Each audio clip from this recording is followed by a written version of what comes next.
Good morning all. അപ്പൊ നമ്മൾ ഇന്ന് എന്താ നോക്കുന്നതെന്ന് വെച്ചാല് നമ്മൾ കഴിഞ്ഞ ക്ലാസ്സിൽ എന്തിനെ പറ്റിയാ പറഞ്ഞത്? വേദകാലഘട്ടത്തെ പറ്റിയിട്ടും വേദകാലഘട്ടത്തിന്റെ അവസാന ഭാഗത്തെ പറ്റിയിട്ടും പ്രാചീന കാലത്തെ പറ്റിയിട്ടൊക്കെയാണ് പഠിച്ചത്. അപ്പം ഇന്ന് ആ ഒരു ചാപ്റ്ററിന്റെ തന്നെ ബാക്കി ഭാഗമാണ് നമ്മൾ നോക്കാനായിട്ട് പോകുന്നത്. ക്വസ്റ്റ്യൻ ഇതാണ്: ഇന്ത്യൻ സംസ്കാരത്തിന്റെ മൂർധന്യ അവസ്ഥയെ പ്രതിനിധീകരിക്കുന്ന വ്യക്തിയാണ് അശോകൻ, വ്യക്തമാക്കുക. അശോകൻ എങ്ങനെയാണ് ഇന്ത്യൻ സംസ്കാരത്തെ പ്രതിനിധീകരിക്കുന്നത്? എന്തെല്ലാം സംഭാവനകളാണ് അശോകൻ തന്നത്? അപ്പൊ ആരാണ് അശോകൻ എന്ന് ചോദിച്ചു കഴിഞ്ഞാൽ നമുക്കറിയാം, ബിംബിസാറിന്റെ ഏറ്റവും അവസാനത്തെ പുത്രനാണ് നമ്മുടെ അശോകൻ എന്ന് പറയുന്നത്. അശോകൻ തന്റെ സഹോദരന്മാരെ എല്ലാം കൊന്നിട്ടാണ് പുള്ളിക്കാരൻ അധികാരത്തിലേക്ക് വരുന്നത്. പുള്ളി വളരെയധികം യുദ്ധവേറിയുള്ള ഒരു മനുഷ്യനായിരുന്നു. എല്ലായിടത്തും പോയി യുദ്ധം ചെയ്ത് എല്ലാം പിടിച്ചടക്കാനായിട്ടുള്ള ഒരു ആഗ്രഹമുള്ള ഒരു മനുഷ്യനായിരുന്നു നമ്മുടെ അശോകൻ എന്ന് പറയുന്നത്. അപ്പോൾ അദ്ദേഹത്തിന്റെ മനസ്സ് മാറ്റിയ യുദ്ധമാണ് കലിംഗ യുദ്ധം. ആ കലിംഗ യുദ്ധത്തിന് ശേഷം പുള്ളിക്കാരന് കുറെ കാര്യങ്ങൾ മനസ്സിലായി. ഇങ്ങനെ യുദ്ധം ചെയ്തിട്ടൊന്നും പിടിച്ചടക്കാനും പിടിച്ചു കിട്ടാനും ഇല്ല എന്നുള്ള കാര്യങ്ങളൊക്കെ അദ്ദേഹത്തിന് മനസ്സിലായി.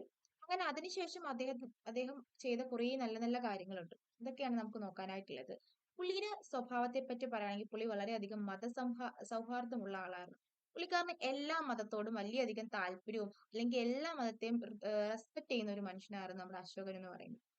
അതേപോലെ തന്നെ സമാധാനം, അഹിംസ തുടങ്ങിയ കാര്യങ്ങളാണ് പുള്ളിക്കാരന്റെ നയങ്ങൾ എന്ന് പറയുന്നത്. എന്ന് വെച്ച് കഴിഞ്ഞാൽ നമ്മൾ പറഞ്ഞു, കലിംഗ യുദ്ധത്തിൽ അദ്ദേഹത്തിന്റെ മനം നല്ല രീതിയിൽ മാറ്റിയ യുദ്ധമാണ് കലിംഗ എന്ന് പറയുന്നത്. അപ്പം അതിനുശേഷം അദ്ദേഹം എന്ത് ചെയ്തു? അദ്ദേഹത്തിന്റെ സമീപനത്തിൽ നല്ല നല്ല മാറ്റങ്ങൾ വന്നിട്ടുണ്ട്. പിന്നെ അദ്ദേഹം എന്ത് ചെയ്തു? ബുദ്ധമതം സ്വീകരിച്ചു.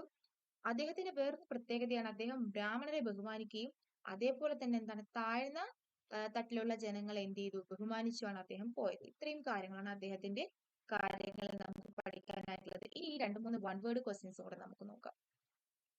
അശോക രാജാവിന്റെ അഭിപ്രായത്തിൽ ധർമ്മവിജയം എന്നാൽ എന്ത്? അശോകൻ പറയുന്നത് അനുസരിച്ച് ധർമ്മവിജയം എന്നാൽ എന്തെന്ന് ചോദിച്ചാല്, നമ്മൾ ഒരു യഥാർത്ഥ വിജയം എന്ന് പറയുന്നത് ജനങ്ങളുടെ ക്ഷേമമാണ് എന്നാണ് അദ്ദേഹം പറയുന്നത്. അപ്പം അശോക രാജാവിന്റെ അഭിപ്രായത്തിൽ ധർമ്മവിജയം എന്നാൽ എന്തെന്ന് ചോദിച്ചു കഴിഞ്ഞാൽ എഴുതണം, ഒരു യഥാർത്ഥ ധർമ്മവിജയം എന്ന് പറയുന്നത് തങ്ങളുടെ നാട്ടിലെ ജനങ്ങളുടെ ക്ഷേമമാണ് എന്ന് അദ്ദേഹത്തിന് മനസ്സിലായി. അതാണ് അദ്ദേഹം പറയുന്നത്. ഇനി അടുത്ത് 9ാമത്തെ ക്വസ്റ്റ്യൻ നോക്കിയേ.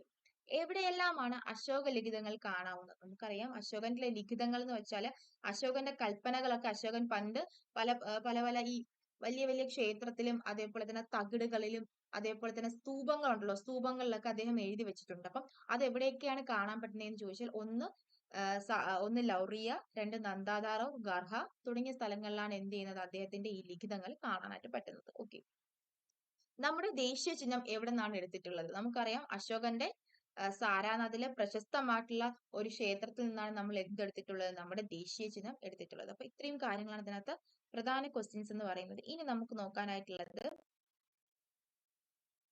മധുരയിലെ ഈ ബുദ്ധന്റെ ആർട്ടിനെ പറ്റിയിട്ടാണ്. എന്തുകൊണ്ടാണ് മധുരയിലെ ബുദ്ധന്റെ ആർട്ട് ഇത്ര ഫേമസ് ആയത്? കാരണം എന്താണ്? ആർട്ടിൽ നമ്മുടെ ബുദ്ധന്റെ കറക്റ്റ് ഫിഗേഴ്സ് എഴുതി കാണിക്കുന്നുണ്ടെങ്കിൽ ബുദ്ധന്റെ കറക്റ്റ് ആ ബാഹ്യമായിട്ടുള്ള രൂപവും എല്ലാം കാണിക്കുന്നുണ്ട്. ഇതെന്ന് പറയുമ്പോഴത്തേന് ഈ പണ്ടത്തെ കാര്യങ്ങളുമായി ബന്ധപ്പെട്ട പൗരാണിക കഥകളൊക്കെ ആ ഒരു ആർട്ടിനകത്ത് കറക്റ്റായിട്ട് വരച്ചിട്ടുണ്ട്.